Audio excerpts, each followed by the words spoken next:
Hey everybody, Marshall here to share some really cool news with you. I trust at this point you've all heard about Kvik yeast. This is that Norwegian ale strain that can ferment cleanly at temperatures as high as, no joke, 100 degrees Fahrenheit, which is about 38 degrees Celsius.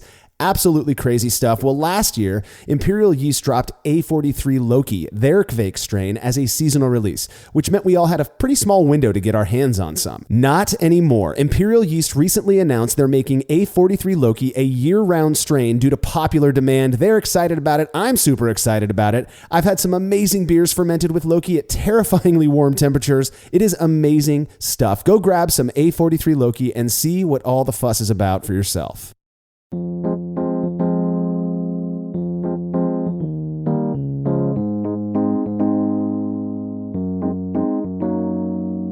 As anyone who spent any amount of time drinking beer with a group of brewers, sitting at a table with a judging partner, or interacting with craft beer nerds online knows all too well, there are a number of things that can go wrong with beer. Numerous off flavors people like to throw around as proof of their palate's prowess, one of which is commonly said to taste like green apple. You're listening to the Brewlosophy Podcast. I'm your host, Marshall Schott, and in this episode, contributor Malcolm Fraser is with me to talk about an off flavor that gets thrown around quite a bit in brewing circles. A curious thing, seeing as it's also regularly mispronounced. Acedia.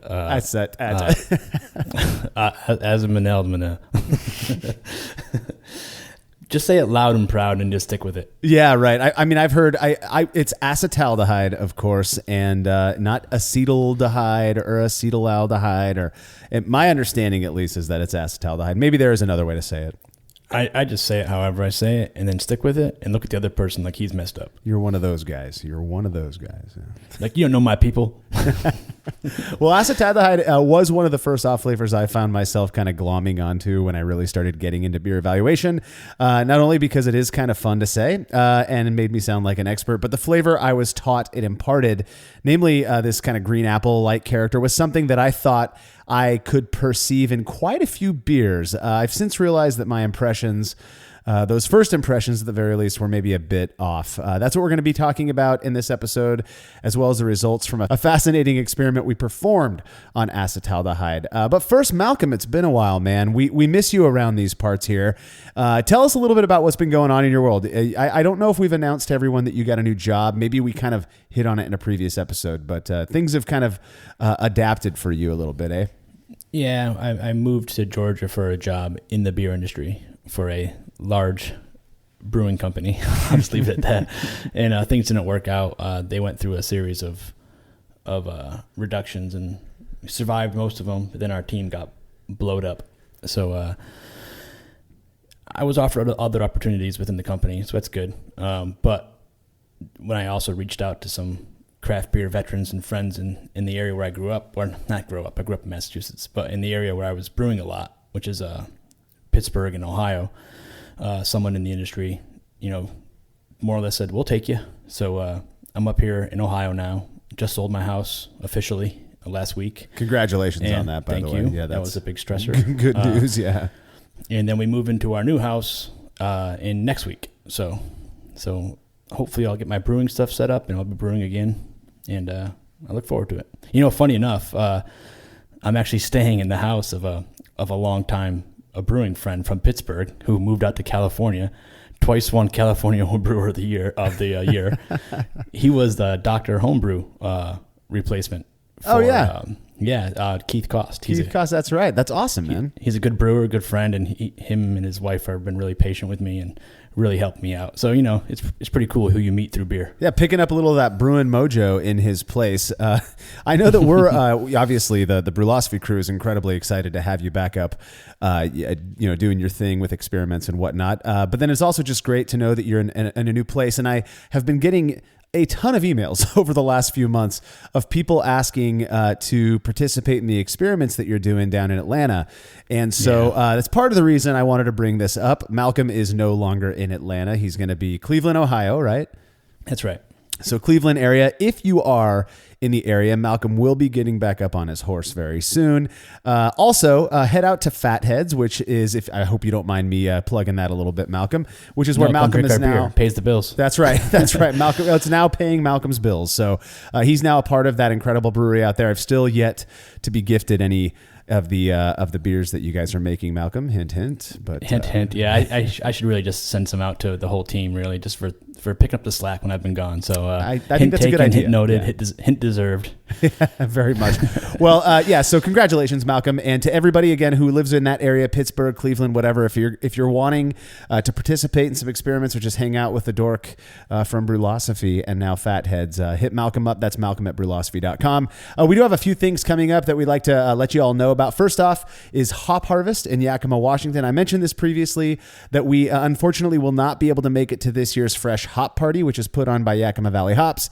Again, I strongly recommend anyone who can attend that do. It is awesome. Malcolm knows exactly what I'm talking about on that front. Yeah, I can't remember it, but I guess that means it's awesome. When you can't remember it, you know that it was a good time. But that said, we are doing our best to make sure that we make it up to Yakima at some point in September. Right now, it's looking like it's going to be the third week of September. I just need to get a few things squared away before settling on a specific date.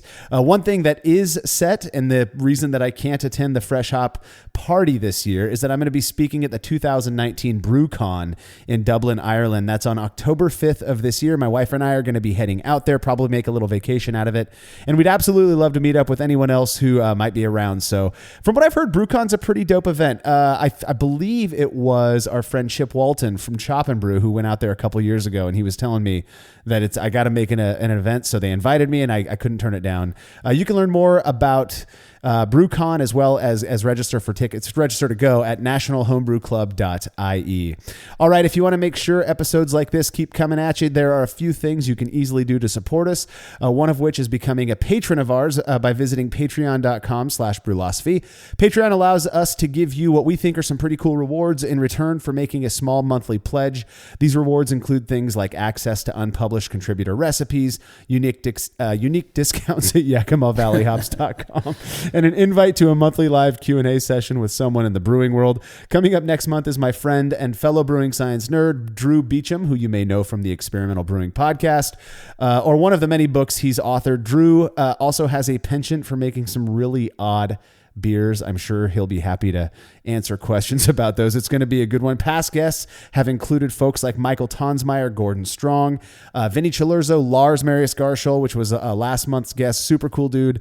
And all past sessions are available on our private Facebook page, so you can go back and watch them whenever you like. Learn more about becoming a patron over at patreon.com/brewlosophy. Also, if you wouldn't mind letting us know what you think about this show by leaving a rating and review in Apple Podcast or wherever it is you listen to podcasts, now including Spotify, of course, we'd really appreciate it.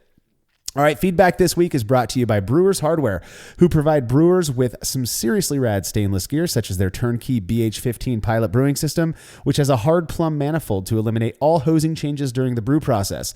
Brewers Hardware also has a bunch of other unique, purpose-built products. Go check them out at brewershardware.com. And don't forget to mention Brewlosophy at checkout to receive a free gift. That's brewershardware.com. A dude named Andy wrote in with some feedback on our recent episode regarding using coffee in beer. I know, Malcolm, that you probably have some experience with this. I mentioned in that episode that I don't. I still don't. So Andy says, I work in a brewery part-time. He's a bartender.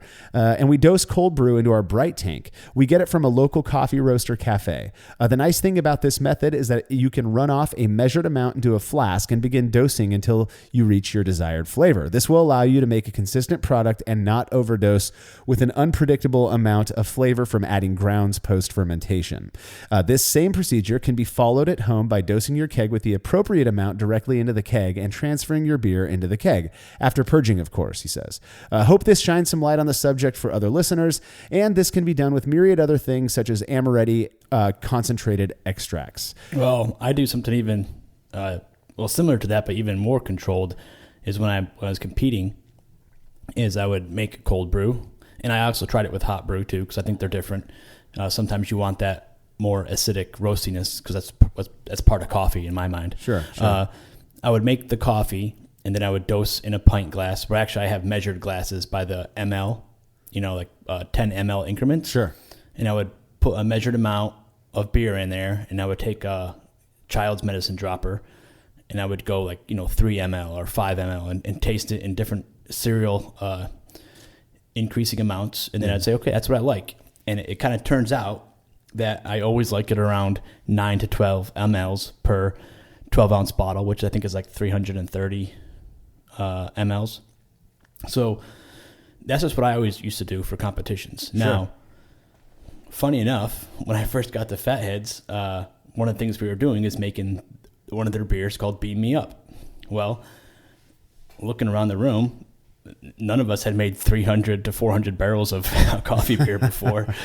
So we were all pitching ideas, and they have a really smart team over there, you know, so we're all kind of brainstorming. And one of the ideas we came up with is to make 15 barrels of cold brew. There you go. Yeah. And then That's we a lot of cold brew. Yeah. So we fit 15 barrels of cold brew, and then we did dosages of various amounts. And we all sat around the table and discussed which ones we liked, which ones we didn't. And that's what we did. We took the cold brew over in totes, purged totes, and dosed it into a bright tank. There you go. I mean, it sounds like the way I would want to do it if I was making coffee beers. Most controlled method. So I like it, Andy, and hopefully it does help out some of you listeners out there who've been thinking about making some coffee beers. If you have show feedback, you can send it to feedback@brewlosophy.com. Leave us a voice message by calling 951-444-0320 or drop us a note on social media. Okay, so I don't make very much sour beer, mostly because most of my brewing time is taken up by stuff we got to turn around a little bit quicker so that we can write about it. Nowadays, when I do make a sour beer, it's usually a quick turnaround kettle sour.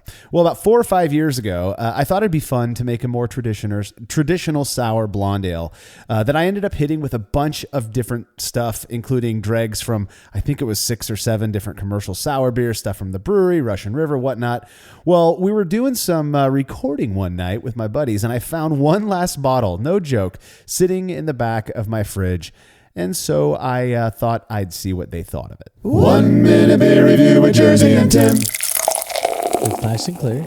I'm hurting. Oh, hey, why do you have your glasses on to drink beer? I'm blind as a bat. Yeah, well, you don't need to see to drink beer. That's the beauty of it. We have another sour going on here. I'm going to taste it. Come on. It's a sour. It's is it one of them fancy sours? It is good. I like it. You like every sour. I don't like all the sours. I bet I could put 10 sours in front of you, like 9. Remember, there's like types of sours. The sour light. Is this a sour light? That's like the sour light is the Berliner Weiss? Yeah, that. Oh my God, look at you. Anyways, this isn't that. Just call it a sour. This is sour. Yeah, it's tasty. Okay, I'm going to go with the overtones. You go to the undertones. Overtones? I got undertones. Go. Okay. Undertones of chalk. What do you got for overtones? I don't have much. You're a boat anchor on me. I'm a horrible reviewer. I don't know why I'm here. Yeah, well, I work in Initech. I also am a horrible reviewer.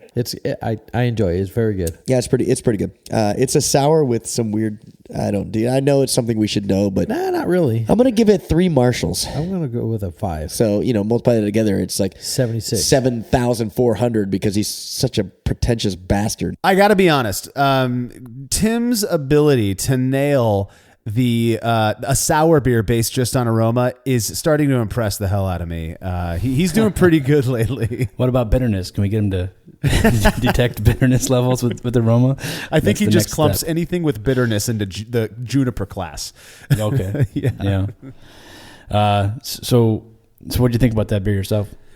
You know what? I got to be honest. This was one of the ones, I believe it was the 3rd or 4th sour beer that I'd ever made. I did it in it was all done in a glass carboy because I was terrified of oxygen ruining it, and I left it alone for, God, there's an article on it. If you just, search sour blonde over at brewlosophy.com, you can read all about it. But, it was done traditionally. And now that it's about 4, I think it stayed in the primary fermenter for about 12 to 15 months, something like that. And it's been in a bottle ever since. I kegged it up and then I bottled off that keg once it was carbonated. I didn't want to do any of the bottle conditioning stuff. So I got to be honest, pretty damn good beer. Those bottles, I think I saved 10 and we had a hard time keeping our hands off of those ones. We drank the other 40 or so the first 2 or 3 years, after it was made. So I liked it a lot. To me, it had a lot of the typical stuff you'd expect from a blonde sour, kind of a sweet hay kind of flavor, and just really good. Not too tart, but obviously a sour beer. So well, What did Jersey say? You're pretentious, right? So, hoity-toity sour blondes. I thought it was a good review. Nonetheless, they made me feel good about that one sour beer. We've got a few more that I've made that I've had them review. So stay tuned for those. If you'd like to have your beer or any other fermented beverage reviewed by Jersey and Tim, you can email me, Marshall@brewlosophy.com, and we will get you all set up. All right, we'll be right back after this message from our sponsors.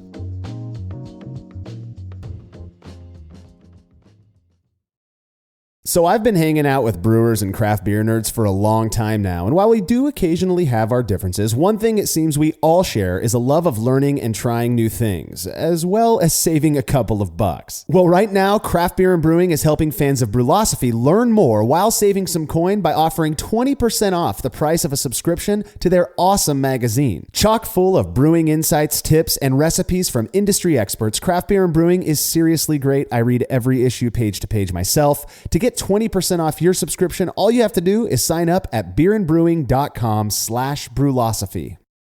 Have you ever thought about adding a port to your kettle but held off because you didn't feel like drilling into your gear or sending it off to have someone else do it? From the makers of the super fast counterflow chiller, the Exchillerator, comes the Hangover, the easiest way to add extra ports to your kettle as well as countless other options. Mount a faucet to your keg for easy portable pouring. Set up the perfect whirlpool arm. Hold a heating element in place. All of this and so much more without permanently modifying your gear. Manufactured right here in the United States, the Hangover offers brewers too many convenient solutions to list here. So head over to Exchillerator.com today to see what the Hangover can do for you. When dumping wort-soaked grain and leftover low-gravity wort while cleaning up after a brew day, did you ever wonder what your true efficiency would be if that wort made its way to the kettle instead? Using the brew bag, a fabric filter for all mash tuns and brewing methods, allows you to capture every last drop of wort. Not only does this increase kettle efficiency, it lowers your grain bill, which saves you money. Throwing wort in the trash is like dumping a 12-pack down the drain and just doesn't make sense. Use the brew bag and leave no wort behind. I've been using these filters for a long time and recommend them to everyone. I never have to worry about a stuck sparge and cleanup is fast and easy. Go grab yourself a brew bag fabric filter at brewinabag.com and be sure to use code TBP17 at checkout to get a discount on your order. Just as the Grainfather all-in-one brewing system revolutionized all grain brewing at home, the Grainfather conical fermenter and glycol chiller take this one step further by giving homebrewers state-of-the-art temperature-controlled fermentation, just like commercial breweries use. With a full array of features including insulated double-walled construction, an innovative dual-valve yeast dump and sampling tap, and an integrated heating element and temperature controller, the conical fermenter provides a professional quality fermenting environment for superior temperature control.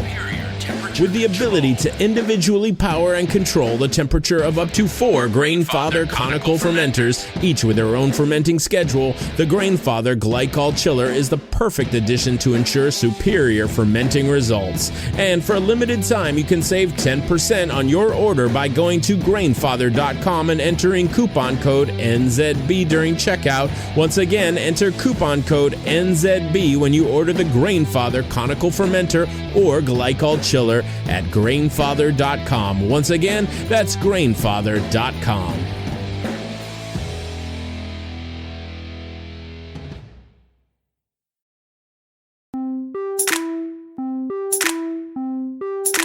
Ignorance is bliss.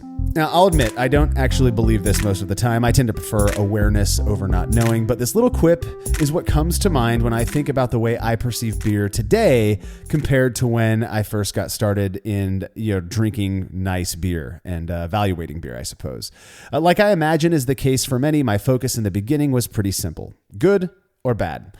Then I started getting deeper into it, which led me to perceiving a few particular off flavors in many of the beers that I drink, one of which was acetaldehyde. It wasn't until I actually had the opportunity to taste a beer intentionally dosed with this compound that I realized my perceptions may not have been as precise as I proudly presumed. Now, before we get into talking about this, Malcolm, I've got a little surprise. I was cleaning my garage the other day, and I just happened upon a pack of Flavor Standard acetaldehyde or Flavor Active acetaldehyde flavor standards. So I think I'm going to pop these things open now And I don't know how they got in my fridge, but I happen to have a few cans of Miller Lite. So I'm going to go ahead and crack some of these flavor standards open while you tell us a little bit about acetaldehyde, and I'll give my feedback here as we move along. All right. So acetaldehyde's like a lot of other off flavors, and if you you couldn't see me at home, but I was doing the air quotes, and that's because off flavors tend to in some beers they're welcome, and in other beers they're not, but there's some that are considered not welcome across the board. Acetaldehyde tends to be one of those, but there's a few exceptions. I think you can find it mentioned, I think, in Beer de Garde and maybe Keller beer, and maybe Zwickel beer, but diacetyl, that's one of those things where it's more or less considered an off flavor, except for like maybe in some of the British styles, or Czech Pilsner. But acetaldehyde, if it's at the level where it's detectable, it's usually an off flavor. Right. The funny thing about acetaldehyde is when I was researching it is even different from the article that we published on the sensory test is the range at which is reported to be detectable. And I found some articles written in 1971, from some British brewing scientists, and the ranges they were saying up to 50 milligrams per liter in some beers is acceptable. Wow. They said rarely, and they mentioned like often up to 25 milligrams per liter, which is 25 ppm. That's like an insane amount of acetaldehyde. No kidding. Seems like it. Yeah. So typical nowadays in American light lagers, because a lot of the studies and a lot of the literature is going to be on large macro lager brewing because they have the money to do the studies. Right. And, so often it's somewhere between 1 and 4 milligrams per liter, and very good trained tasters, like people who be on a flavor panel at a large brewery, they can detect somewhere in the range of 2 to 3 milligrams per liter in some of these beers. It's pretty amazing. These are not your average taster. They're selected out and they're trained and they're weeded down to their threshold levels. So, sure. But that's a pretty low amount. And so a typical range is 1 to 4, and they can start detecting it 2 to 3. That's pretty amazing. So what we usually say is 5, right? So 5 milligrams per liter. Well, if you buy a flavor spike, that's going to be about 15 milligrams per liter. So the flavor spike that you're doing now, if you do it at the proper dilution, that's 15 milligrams per liter. So you can imagine how some of the beers might have been in the 70s, where they were considering 25 to be okay. So I'm gonna cut in real quick because it took me that long to open this damn capsule. As soon as I got this thing open, I got an immediate, and I'm probably about a foot away from opening this thing. I got an immediate aroma off of this. So I'll be interested to talk about what it is this people expect it to taste like other than green apple. At 25 milligrams per liter, 25 ppm, it's obviously going to depend on the background beer, right? So you're obviously going to be able to detect it at much lower levels in an American light lager than a sweet stout, for example. But if you say the threshold's around 15 for training, which is 3 times typical detection in a light lager, what do you say you're dosing it into? A Miller Lite? Yeah, I'm gonna throw it into I'm actually opening the can of Miller Lite right now. It's nice and cold. I put, the thing is, Wait. You just pop open a can of Miller Lite, and every time I do that, you cut it out. Well, this one there's purpose, Malcolm. So here's what I kind of want to walk the listeners through this real quick. So I just cracked open a flavor active capsule of this acetaldehyde. It is, for those who are really interested, number 0150. The aroma is so chemical smelling. It's very strong. That's just the powder. I poured just a little bit into the bottom of the glass. I'm kind of just guessing, because you're supposed to do 1 capsule per liter. So I'm going to do about a half a can. So, about 6 ounces. So I just kind of sprinkled some dusting of the salts or whatever this stuff is, the acetaldehyde compound, to the bottom of the glass. I'm going to start filling it up now, and I'll do a side by side and let you guys know what I think. Yeah. But I like your highly accurate dosing method there. I'm gonna crack this open, put a half a Miller Lite in a cup, and just sprinkle it over like I was adding salt. Yeah, it's basically, well, actually, I put it at the bottom of a dry cup. Right on. So anyways, one of the things I think is funny is, just like with other beers or other off flavors, it depends on the context, right? So the range will change on the background beer. So obviously light lager, much lower threshold of detection. Right. But also when it may be welcome and when it's not. So I don't prefer acetaldehyde in beer. I think I'm sensitive to it, but I've been proven wrong on that a couple times. Yeah.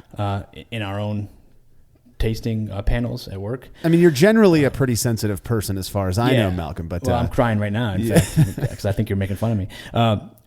In cider, it can be 50 to 100 milligrams per liter. So, but one of the descriptors is that green apple we talked about. So maybe in a cider, we don't mind it, or we don't think it's alien. I'm sorry, this smells horrible. Oh my goodness gracious. And also in cider, there's also sulfur dioxide, and supposedly sulfur dioxide increases the threshold of detection for acetaldehyde. So maybe 50 to 100 is not quite 50 and 100 in American light lager because there's not as much sulfur dioxide typically, except for lagers. Some lagers have some sulfur dioxide in them. One of the confusions for acetaldehyde is ethyl hexanoate, right? Which I see some people say pineapple. I've always thought of it as apple, but not green apple, more like aged apple. But I also see pineapple a lot. And if you look up ethyl hexanoate in like PubChem and other references, you'll see that pineapple or fruit is used in perfumes a lot. And the other one is cis-3 hexanol. And I've talked about hexanols in the past, and hexanol is the grassy character, common a lot in wet hop beers, and it's also I think I've detected hexanol in beers that are over hopped and beers that are hopped really cold. I think the hexanol, because it's not very volatile, it's very volatile, but in the cold solution it gets trapped in. So that green grassy character is similar in some regards to acetaldehyde. So those are some common confusions. Yeah, there. Another one that I've heard. I've heard people actually say that they don't they don't perceive acetaldehyde as being as being necessarily apple-like. I mean, you mentioned like fresh cut grass. Another one that I believe you've mentioned to me is like pumpkin flesh, like the kind of raw pumpkin flesh type of thing. Yep. Yeah. As soon as you cut into a pumpkin, if you're carving it with your kids or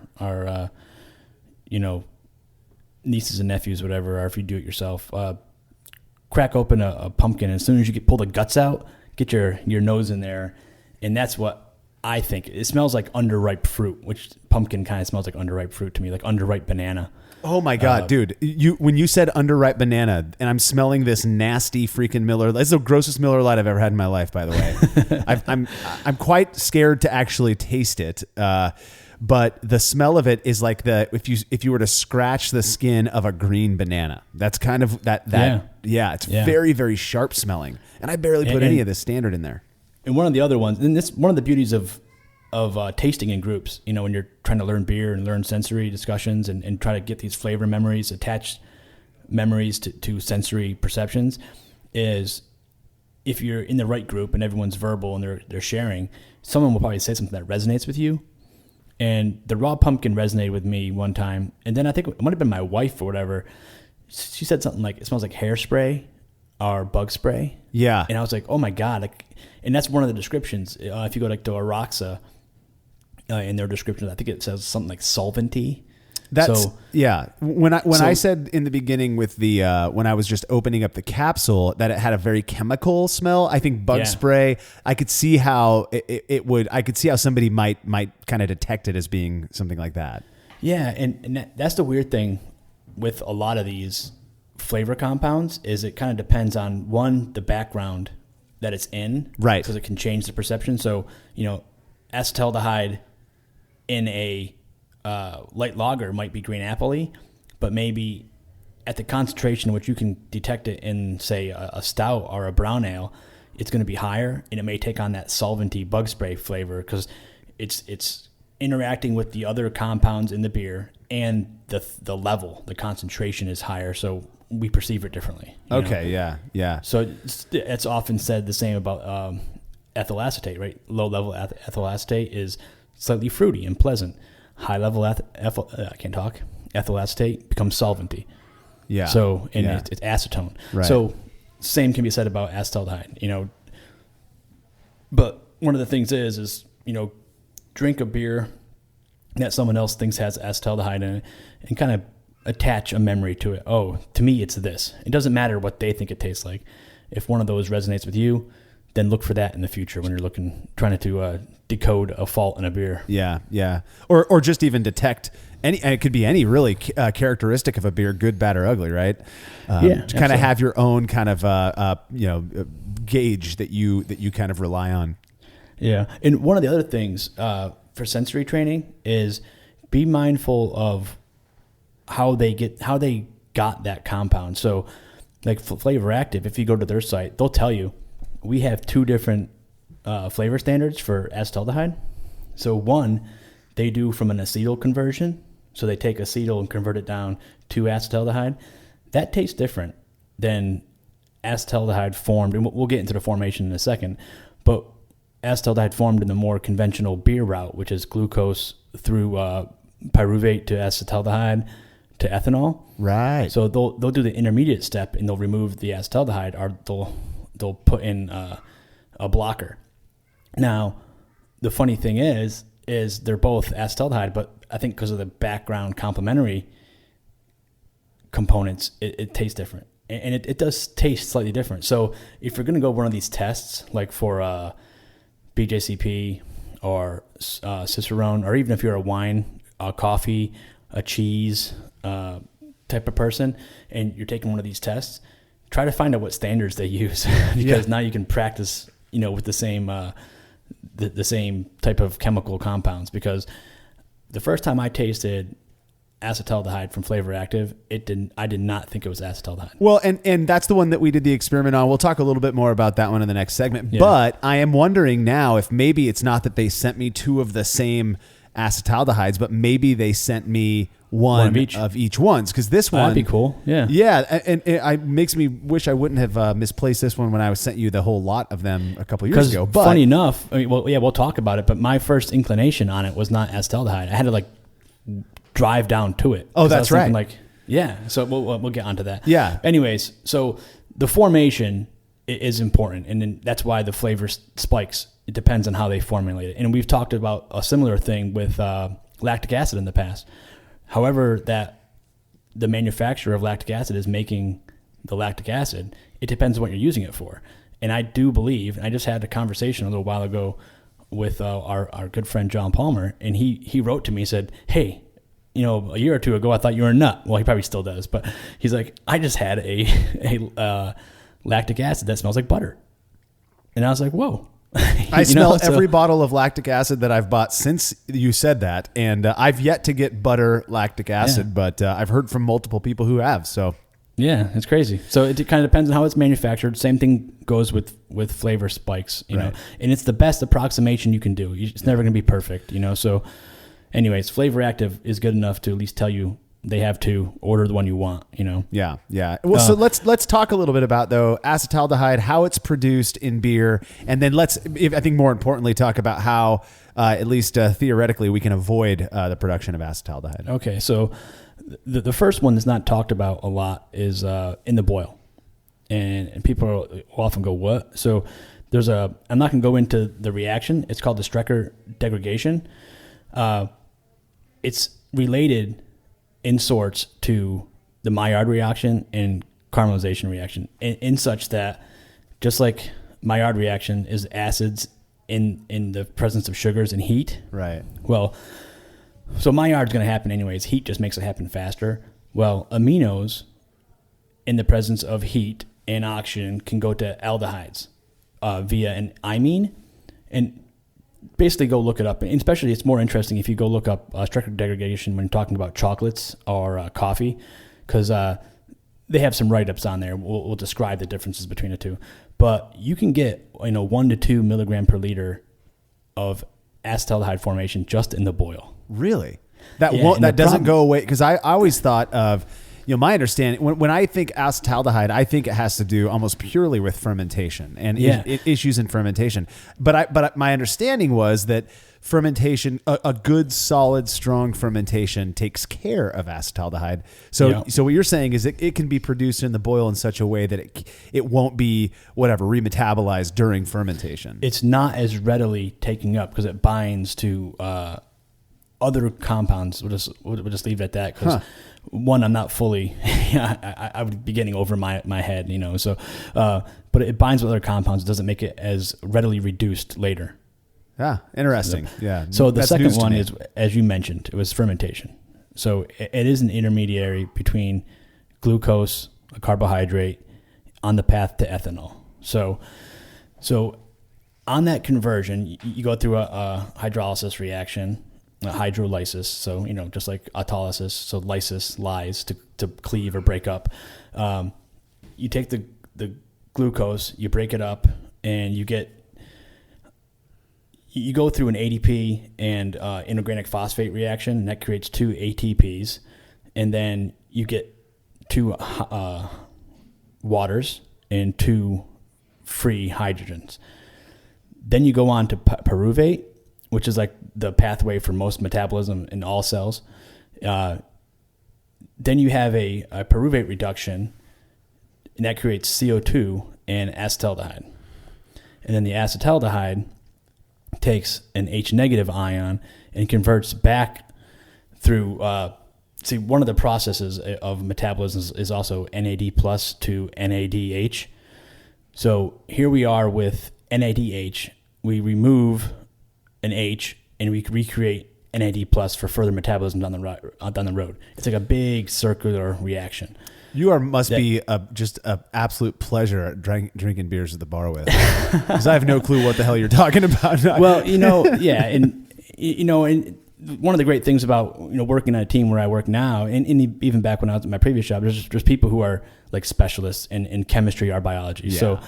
So, I can go through the reaction, and then you can talk to other people who can really get down and explain to you what's going on, like why these reactions are taking place, and which ones are meant to happen preferentially, and et cetera. Yeah. But in the end, glucose to pyruvate to acetaldehyde, inside that reaction are cooperative with that reaction, you get water and CO2. So the CO2 portion of fermentation happens in that intermediary between pyruvate and acetaldehyde. So now acetaldehyde gets reduced to ethanol. So this is going on throughout fermentation. Now, if something happens such that somewhere around like the midway of fermentation, you're at peak acetaldehyde.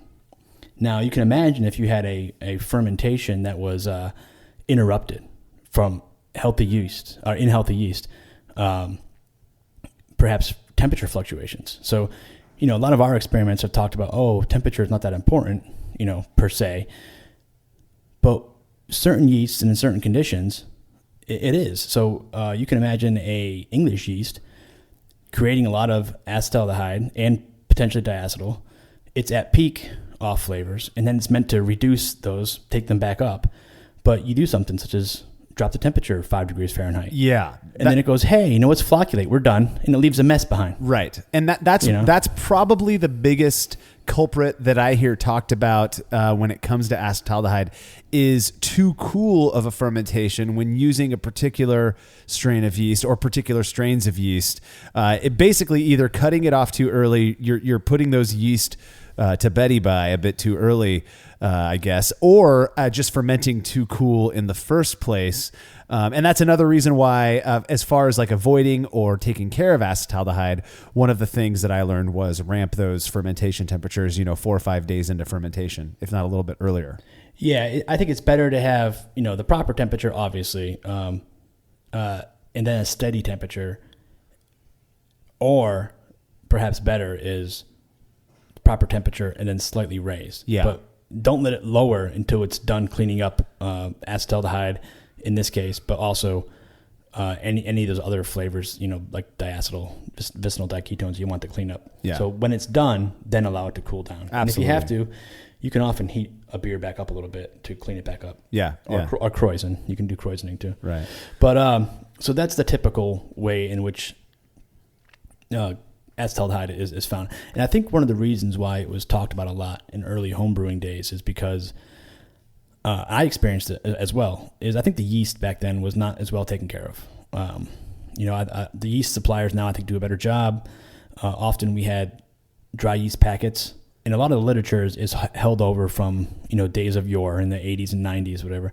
Yeah. And I've made beers. I remember them in Hawaii in my first couple tries in Pittsburgh was just green apple bombs, absolute green apple bombs. And I think it was the yeast had enough, go to convert sugar to alcohol, but not enough vitality and strength to clean up the job. Right. And that's one of the things. So good yeast, but also oxygenation. Oxygenation during the early lag and adaptation phase, it turns on production of the enzyme that converts from pyruvate to acetaldehyde and acetaldehyde to ethanol.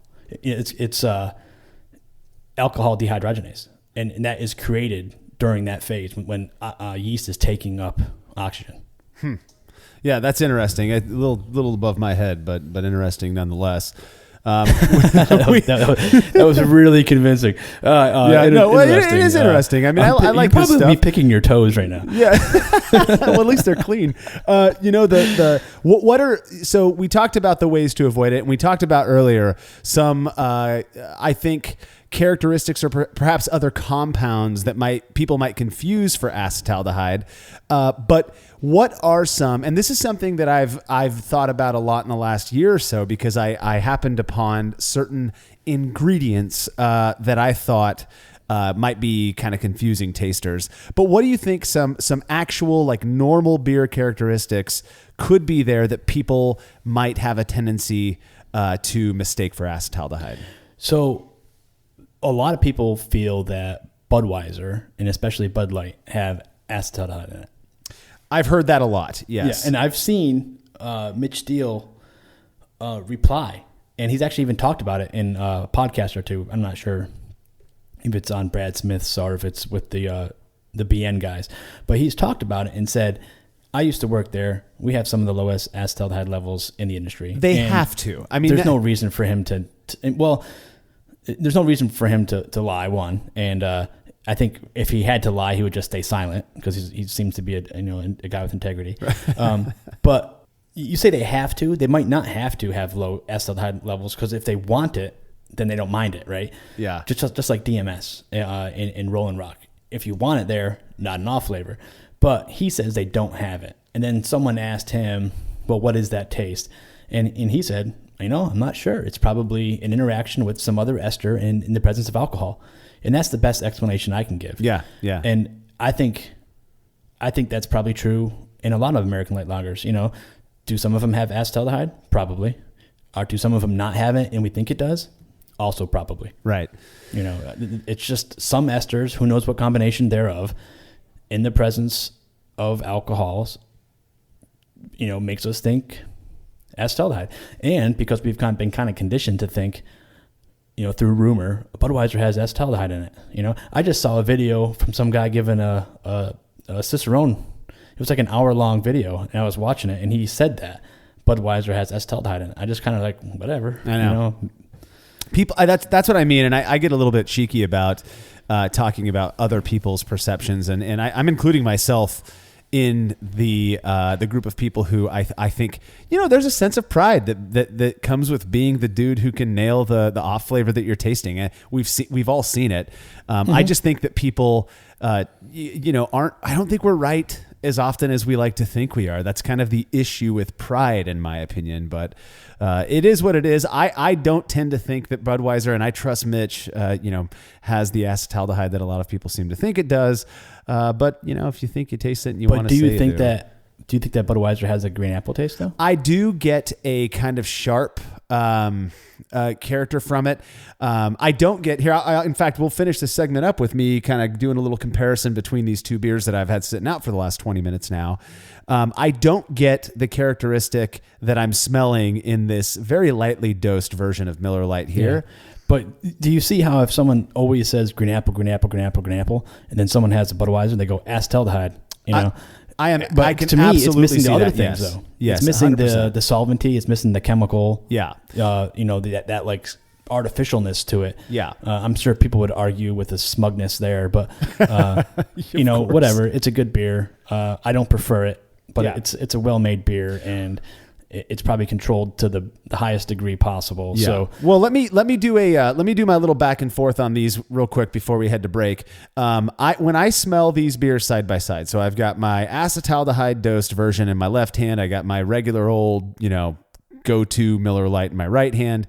Smelling the one in my left, again, even stronger now, I think, as the beer warmed up a bit. I really do get raw or green banana. Not raw, Yeah, neat. but I think that, and what's weird about when I say that now is that banana is one of those weird fruits, even when it's overripe, to me, it has just a very strong chemical characteristic to it. Like when you're making banana bread, when you're in that... everything's chemicals, Marshall. Oh, I know this. Believe me, but you know what I'm talking about. I said that while rolling my eyes and lifting my nose up. but it's true. And then, of course, when I smell the right one, the non-dosed sample, I just get that really nice. It's what I like about Miller Lite, is that nice toasty, malty thing going on. It is completely absent. That thing that I enjoy about Miller Lite is completely absent in this barely dosed version. And instead, it's just kind of, I do get kind of this sharp, raw, green kind of fruit characteristic out of it. But I also, it's almost like, have I had homebrew that I think has had this character in it? Absolutely. But yeah. I've also had beers. So one of our most recent Hop Chronicles beers was Hallertau Blanc. And there is that hop has a very peculiar characteristic that I actually find quite pleasant, but it's not terribly different from this. Like I could see... Well, you're absolutely right. So acetaldehyde is prevalent in white grapes. Absolutely prevalent in white wines. Yeah. Into the 25 milligram level, especially with like some of the Pinots, Pinot Grigio, I should say. Sure. So it's absolutely there. It's there. It's in most plants, first of all. So it's in cocoa. It's in cocoa nibs. It's in coffee. We talked about that. It's in white grapes. Yeah. Well, here's the wines. thing. So I just braved. I got brave enough to take a sip of this stuff. It tastes like green apple. When I tasted it, absolutely does taste like green apple, as well as kind of that raw banana thing. I had to kind of cleanse my palate with another sip of the regular thing. Now the question is, can people actually perceive a beer intentionally dosed with this off flavor when served in a blind experiment? That's what we're going to talk about when we get back from this short break.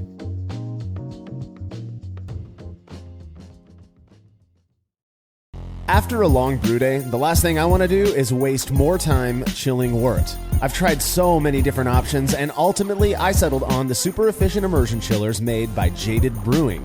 With the King Cobra and Hydra, I'm able to chill my entire batch of wort from boiling to just a few degrees above groundwater temperature in as little as 6 minutes. If an immersion chiller is right for your brewery, then do yourself a favor and check out all of the rad options Jaded Brewing has to offer at jadedbrewing.com. And be sure to let them know Brewlosophy sent you. As every brewer knows, the best beer requires the best hops, which Yakima Valley Hops provides fresh from the source to brewers around the world, carrying everything from classics like Cascade to modern favorites like Galaxy and Mosaic, as well as other ingredients and gear. Yakima Valley Hops has it all. And don't forget to check out their new podcast, The Late Edition, where the YVH crew goes into depth on our favorite plant with industry experts. Head over to YakimaValleyHops.com now to see all they have to offer and subscribe to The Late Edition wherever it is you listen to podcasts. Family-owned Atlantic Brew Supply is the largest homebrew shop in the Southeast. No gimmicks, no multinational corporate overlords, and no BS. They offer exclusive malts, yeast, and more from local artisans, as well as award-winning recipe kits. They also sell professional brewing gear and cask equipment from sister companies ABS Commercial and Cask Supply. Most ingredients are available by the ounce, plus Atlantic Brew Supply has an on-site calculator to help you craft your best brew. Orders are processed same day, and 2-day shipping is guaranteed for East Coast customers. Get 15% off your first order using promo code BREWPOD. That's BRUPOD at AtlanticBrewSupply.com. Hi, I'm Stephen Leach, creator of Brow Supply Brewing Systems, here to tell you about our latest Unibrow brewing system. Modeled after the brew-in-a-bag method, the Unibrow uses the same kettle for both mashing and boiling, replacing the fabric bag with a stainless basket that can hold up to 20 pounds of grain. A heating element is run by an electric controller that allows for the maintenance of specific mash temperatures and makes mashing easier than ever. Each Unibrow is shipped with a counterflow chiller and the parts required to brew a batch of beer. We're really proud of the Unibrow, and we know you'll love it as much as we do. Go check it out at browsupply.com and sign up for our email list to receive special deals in your inbox.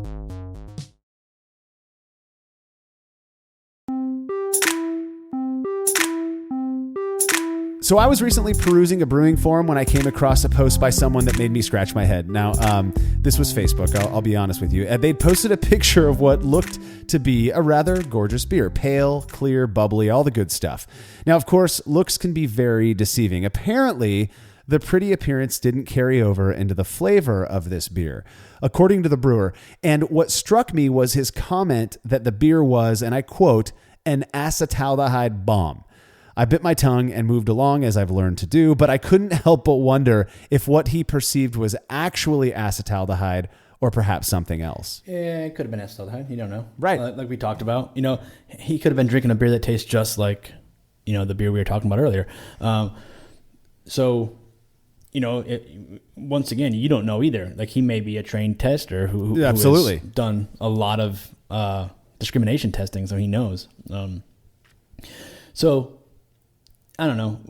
We put some people to the test in an off flavor series, and what we did is took Flavor Active Standard, donated to us, and you sent them out to me with names on them, right? They had like Gus or Fred or yes. Stan I wanted you to be as blind as our tasters, despite being the one to dose the beers, right? Yeah, I liked it. I liked that a lot. So what we did is, I think I went to Apis Meadery. A friend of mine, Dave Seminara, has a great meadery in Pittsburgh, Carnegie. Go visit it. So he was gracious enough to host I think it was a trash meeting, the homebrew club. I was going to say I used to belong to. I guess I still belong there. But so I showed up with some Bitburger, and this was an odd one in which I think my son was just born. So I was more or less told, like, if you're leaving the house, you're bringing the girls with you. So I show up at this. We've got an episode on being parent brewers coming up. Yeah, I was pretty much like, I'm like, well, I have to get this done, you know. Yeah. So I bring kids in tow to this homebrew club meeting, and luckily enough, one of my friends, Sean Kennis, and his wife was there, and she was like, I'm going to help you out here. I'm like, oh, thank God. You know? So kids preoccupied with some other parents who were nice enough to help, and I dosed per the instructions. I put a little bit of beer in each pitcher, and then I swirled around one capsule each. I think I did a double dose with this one because I had enough people. So double dose of Fokker. So I took like 100 mLs of beer, and then I swirled them both as if they both had the taint in them, and then I fill it up to the 2,000 milliliter, our 2 liter mark in this case. So, and then I served them blind to people. And at the same time, I was blind too, like you said. You know, I knew there was a taint, and none of these people knew anything about it. They didn't even know, you know, I just basically just handed them the link to the survey, yeah. The survey, yeah, thanks. We had 22 people. And what sucked about this is there was more than 22 people there. A couple people didn't turn in their results. I think because they were afraid to be wrong. Oh, that's a big thing. It happens every time. Yep. I've got a few especially guys in a who crowd, and they can kind of melt away. You know. Yeah. So I know I handed out like somewhere around 25 to 26 because I counted the cups, and I was thinking like, what the heck, people? It's just funny. People like the pride thing you were talking about. Yeah, right. So, anyways, 22 people all blind to the variable. They had one sample with the dosed acetaldehyde Bitburger, which it did seem like a sin, tainting Bitburger, because I like that beer too. And then 2 samples of the clean beer. And at that sample size, we would have needed 12 to reach statistical significance. And we had 15 accurately identify the unique sample, which suggests that they were able to reliably distinguish the beer intentionally dosed. Right. So these beers were arguably pretty doggone different. Yeah, 3 times threshold. And like we said, typical range for a light lager is 1 to 4. So, and these were dosed with 15 ppm. So they were able to reliably tell that a beer was different. Now, once the triangle test was complete, we asked in the survey, we asked those tasters who got it correct to see if they couldn't identify what the off flavor was, and it's just kind of a bullet point of some of the top off flavors. I think the ones on the BJCP form. And 6 of the 12 or 6 of the 15, I'm sorry, who got it right actually chose acetaldehyde as being the off flavor, which to me says a lot. I mean, we talked about how Flavor Active offers these 2 different versions of acetaldehyde. The fact that 6 out of 15 correctly identified what the off flavor was, I think that's pretty astounding to me. You ask, you serve people a pale ale and a Pilsner, you're going to get half of them saying that one of them's a stout. You know what I mean? And if you just go give this beer, it's like if I just give this to anybody, right? Just someone who's not a beer drinker, never been trained, and said which was different. So the results here would indicate that person would be able to tell what's different, right? Sure. Now to then ask that person, identify it, without any knowledge, it'd be very hard for them to do that, right? Sure. Yeah. So in this crowd, it was a trash homebrew club meeting. And at this meeting, there was a high number of people who I consider to be fairly knowledgeable and fairly well studied. Yeah. And it was a lot of people who had put effort into learning. Yeah. There was people in there who had been to classes that I was in and classes that I had given. So there's like 2 generations of trash homebrewers there. So I was thinking more people would get it right. After the 6 people who correctly identified acetaldehyde as being the off flavor, 3 other tasters thought it was DMS, dimethyl sulfide. 2 thought it was astringent. 2 thought it was metallic off flavor. And then 1 person each thought it was butyric acid and oxidation. Yeah, I would have thought more would have guessed oxidation. And only reason why I say that is, I don't know if that was a random guess. We just don't know. But if you've had old beer, there's a chance of it having acetaldehyde in it. And one of the methods of formation of acetaldehyde that we skipped over was that reaction I talked about,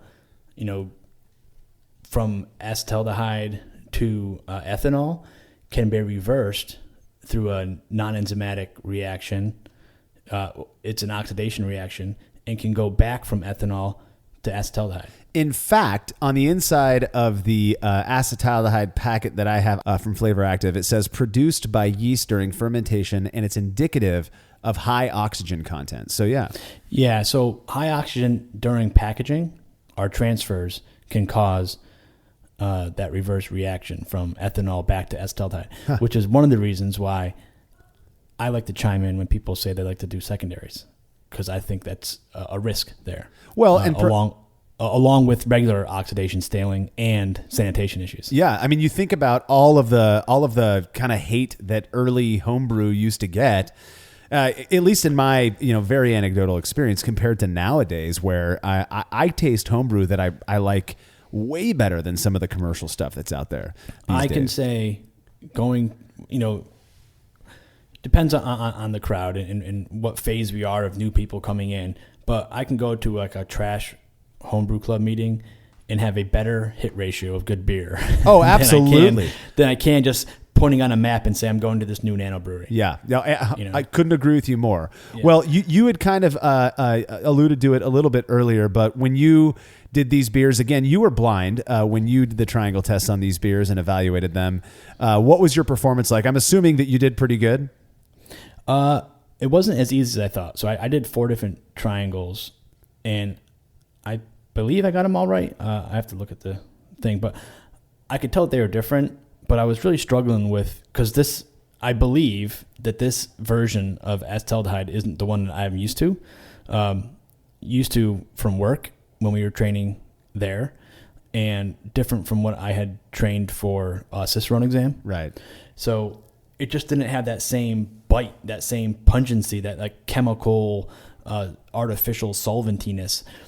It was more like a wisp of almost like a perfumey alcohol rose like smell. Huh. So I think I almost picked astringency or oxidation. I forget. I think it's in the article. I think I said it might have been astringency. Yeah. But I'm I looking think at it was it just now. like You said astringency. Yeah, I think it was just the interaction with whatever the taint is on my palate.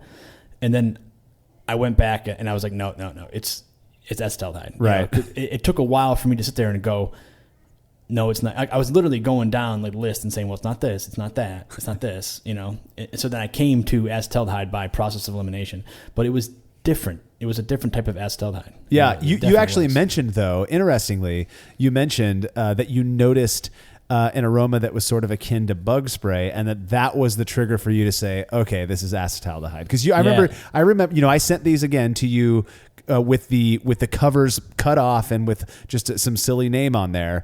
So you didn't know what it was at all. And I remember you texting me saying, is it acetaldehyde? Did I get it?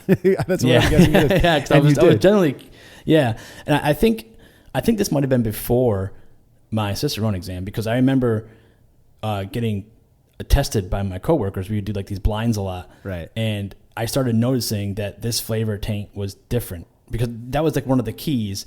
Because when I did my exam, my actual exam, with this type of acetaldehyde, I always get it like on the trailing edge when you smell. It's like as it kind of vapor trail comes away. Oh, interesting. Yeah, and with regular acetaldehyde, the other version, maybe it's concentration, I don't know. But if like say you go to a homebrew fest or some other beer fest with a lot of rookie breweries out there, and they're not packaging well. Yeah. I get acetaldehyde in a lot of those beers. I think it's because they don't package well, and it's not uncommon for me to take a beer and go, that's like insane amount of acetaldehyde. Oh, jeez. Well, I'll tell you what. After doing this experience, I've got a couple. Before we get to some reader comments here, just a couple things to say about my experience. Yes, I do think I've had beers dosed with acetaldehyde in the past, years and years ago at a homebrew club meeting, and so that kind of spun my ideas of what acetaldehyde actually tastes and smells like. This is just confirming this idea that what I think a lot of people end up smelling, and I'm just going to call it for keep things simple, that Budweiser character. I don't think necessarily that's it. I could see how it could be confused with that. I do. I'm with you in that I've gone to homebrewing events where yes, there's this thing that I'm smelling in this Miller Lite right now. I've detected that before, and it is not very pleasant. In fact, I've got a full pint of, lightly dosed acetaldehyde Miller Lite in front of me, and I've got an empty glass of the non-dosed one in front of me at this point. No, it's not pleasant in high enough concentrations. I think it makes the beer undrinkable. It's not enjoyable at all. What I was trying to show some people at work who hadn't really, to their recall, haven't really experienced lots of acetaldehyde before. Yeah. So I went to one of our beers, a lager that was just starting to get going on fermentation, and I was purposely going through a couple tanks trying to find one that was at the peak, and I found one that had some acetaldehyde in it, and I was like, that is acetaldehyde. That's awesome. Yeah. It was awesome. And then like a day later, I showed him the same beer, and it was like gone. Yeah, that's wild. Well, let's get to some reader comments. I know that you're going to have some good responses to these. The first one comes from a person, Myrick, and who says, I worked on a startup for a major brewery, and one of the issues was that oxygenation stones somehow were inserted pointing in the wrong direction. And the result was that acetaldehyde was sky high. I'm sorry, acetaldehyde was sky high. I put that in quotes in the post-ferment samples due to insufficient oxygen. This kind of contradicts some of the oxygenation aeration experiments. Of course, in large commercial breweries, there is a time factor as well as different size aspects. Wait, so he put the oxidation stone in backwards so it wasn't oxygenating? That's what it sounds like. Yeah, I'm kind of confused by this as well. That falls in line with the lack of oxygen during the adaptation lag phase would restrict that mitochondrial enzyme that is responsible for the conversion of alcohol to ethanol. Acetaldehyde to ethanol. Yeah, yeah. So, I mean, yeast have that enzyme already. It's not like totally dependent on oxygen, but if, all other factors the same, lack of oxygen can be a contributing factor to acetaldehyde. And just in general, a non-healthy yeast. Yeah. So if they're running past like Gen 8, Generation 8, and they're often people go to bigger and bigger batches. So, that could have been an issue. Yeah, that's, one of the reasons that I've heard, a lot of the old school reasons that people gave for oxygenating beer were to make sure that the lag phase isn't too long, right? You want to make sure that yeast gets going.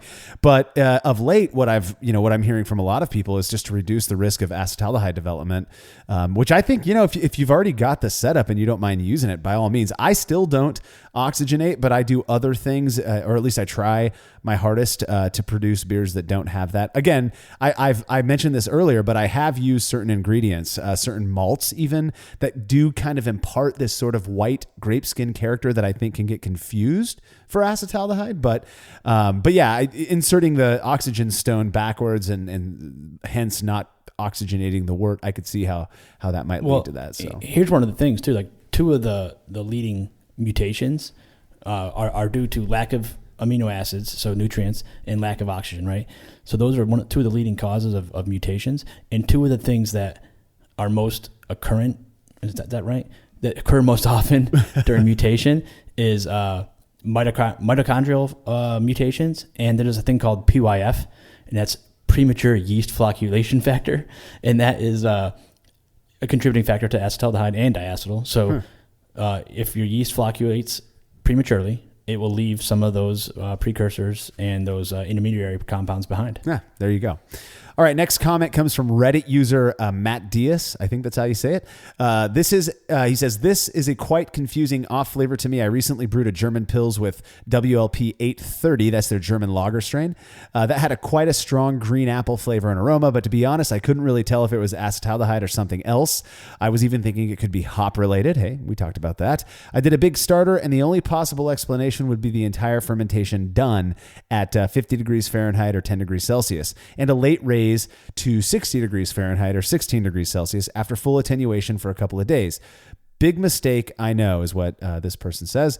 The problem was that I only tasted the off flavor after kegging, so allowing the beer to stay at 60F, 16C for a couple days more, which I did, wasn't helpful.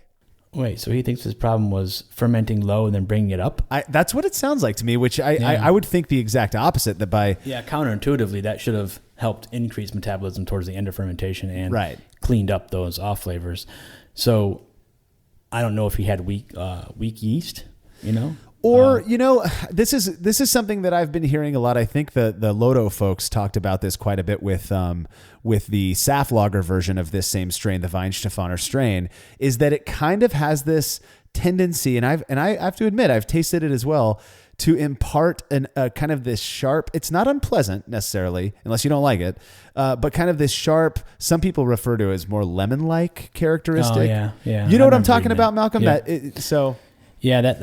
think that's. I think that might be more in line with the Budweiser thing, and that's a certain combination of esters. Yeah. In the presence of alcohol, beget this flavor. Yeah, that's my guess. I don't really know. Yeah, me too. I really don't think, Matt Diaz, that I don't think that it was the fact that you ramped the temperature by 10 degrees Fahrenheit. Yeah, I would say it'd be more apt to be weak yeast or oxygen during transfer and or packaging. Right. If in fact it is acetaldehyde, because it could very well be something else. And I think, again, this is one where you got to take multiple considerations when determining what the issue is. I believe in your ability, Matt, Yeah. to detect acetaldehyde. Well, what I was saying Screw is this, Marshall. this I do too. Yeah. This article was written a couple years ago, so it could be that he's figured his issues out. Hopefully he has. Yeah. So not final comment, because I've got one as well, but Reddit user Testing April said, I did an off-flavor tasting recently, and PBR was used as the base beer, and the vast majority of the class, myself included, had a hard time identifying acetaldehyde. It was the Siebel Advanced kit, so theoretically a different flavor standard. Well, it was a different flavor standard, but it too was supposed to be calibrated to 3 times the average flavor threshold. Quite a few folks had mentioned the apple ester when we tasted the base beer by itself. I'd like to try again with a different base and possibly try the flavor active version to see if anything is different. First of all, I think we know testing April, don't we? We do. We'll just call him Dan. Yeah, he's a dude. lovely individual. He's a lovely I like him a lot. individual. Yeah. So I think he might have been running into what I would ran into, and that's different standards can taste different, and then it will depend on the beer that you mix it with. Yeah. Is PBR known for having kind of a that same, Budweiser green apple thing as well? No, it's different yeast. Yeah, I didn't think it. In I don't my recall it ever opinion, being like PBR tastes more like lightly caramel, lightly toasted. Yeah. Very clean. I think PBR is a good candidate for a lot of these spikes because of that. Yeah. So, I'm not sure. I remember the spike beer or the standard beer we had for my Cicerone exam was like Amstel. I think it was Amstel. Yeah. And I was thinking like, well, this already has like that corny taste. How am I gonna know if it has DMS in it? Right. You know? So it kind of depends on the beer and then the interaction with the beer. So, and Siebel's flavor standards, they come in those ampules, those glass ampules. They're pretty stable, so they are pungent. I like those ones a lot. Unlike the powdered versions that sometimes lose some of their pungency over time. Although you seem to have good results over there. Bad results, if you will. Yeah, I like those Siebel ones. So I haven't had those since like probably 2004 or 5 when I was first starting to judge. We had a judging class, and I remember one of the guys who was doing the class cut his hand on one of those glass ampules. Oh shit! So be careful, people. Yeah. This whole brewing thing. It's it's dangerous work. Yeah. All right. Final comment comes from one Marshall Shot. He has a question about this idea that acetaldehyde is what's largely responsible for headaches and hangovers. Yeah, that's widely believed. I think it's one of those things where they think, but they're not 100% sure. So they believe that the buildup of acetaldehyde, so if you drink a lot of alcohol and you drink it at a rate which is faster than your body can convert it. So we all have these ADH1, 2, and 3 genes, and they convert alcohol to back to acetaldehyde, and if it builds up faster than ALDH, which is acetaldehyde dehydrogenase, then you have this like toxic level of acetaldehyde building up, and then it can build up in our systems and go to our brain and cause headaches. That's the gist of it. Yeah. That and it children seems to make sense. But what's that? I said that and children. Yeah. Well, what's funny is that there's a thing called this is just the name of it, so don't think I'm trying to be derogatory. Whatever, it's called like Asian glow or Asian flush. Asian flush. Yeah. And there's a gene. I think it's the ADH2 gene. They don't have it. A certain portion of the population. Like you can go look up the studies, and it's like something like 30% of depending what your lineage is. Japanese seem to have a high amount of it. Korean. Yeah. And I had a buddy. Various portions of Chinese. Yeah, I actually learned of this and the term as well from a buddy of mine whose parents were both born in Cambodia, I believe it was. Okay. And he drank a lot. The dude couldn't give two shits about the way he ended up looking. But sure enough, we're talking like one beer, and this guy's face was bright red. I mean, yeah. And he termed it Asian flush as well. I've heard. I don't think that's a derogatory thing, but if it is, we apologize. And we're not trying to offend anybody. I mean, but so the person I'm staying with right now, his wife is Korean, and she says she gets flush. She can only drink like one glass of wine. Yeah, exactly. It's so interesting, and that's acetaldehyde. The people who have it though, so not everyone, but the people who have it, they often say they have excruciating hangovers. And so it leads some credence to what you were talking about, the acetaldehyde and hangovers. They say they get like the shakes, they get shallow breath, and excruciating headaches. Yeah.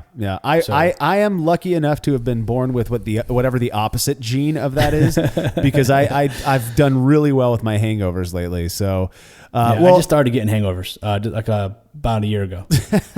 Seriously, I mean, I was, Navy guy. We go out and just burn the candle at both ends, drink until the wee hours, and then go to work on 2 hours of sleep and stuff. Never had hangover until about a year ago, and then I started waking up. If I drank too fast, especially if I got into the liquor at the end of the night. Oh yeah. Jeez. Yeah. I mean, it takes me like a day to recover too, like a day and a half to recover. So I'm still not there yet, but you're older than me, Malcolm. So, well, hey, dude, that was good stuff on acetaldehyde. Hopefully, we covered a good majority of the interesting stuff about it. Did you have any final thoughts on this curious off flavor? Yeah. For the stuff that I mispronounced and the stuff that I got wrong on the chemical pathways and biological pathways, please write in and make fun of me. Yeah. I totally am with you on that. Also, don't forget to head over to brulosophy.com to read up on the experiment we discussed in this episode, as well as everything else we're up to. The Brulosophy podcast is made possible by the generous support of our sponsors, as well as all of our rad listeners. We seriously could not do this without you. Cheers to everyone who has subscribed and left a review of our show. It makes a huge difference. If you haven't yet, please consider doing so. Head over to brulosophy.com/support to view a list of ways you can easily help us to continue producing this podcast. If you want a reward for your support, visit patreon.com/brulosophy. Thanks again for listening. We'll be back next week with another episode of the Brulosophy podcast. Until then, think beer. Start off the morning with some hot tea, lemon and honey, cause it suits my bro. Put some herb in the bowl, yeah, it's homegrown. Ain't gotta go through the middleman.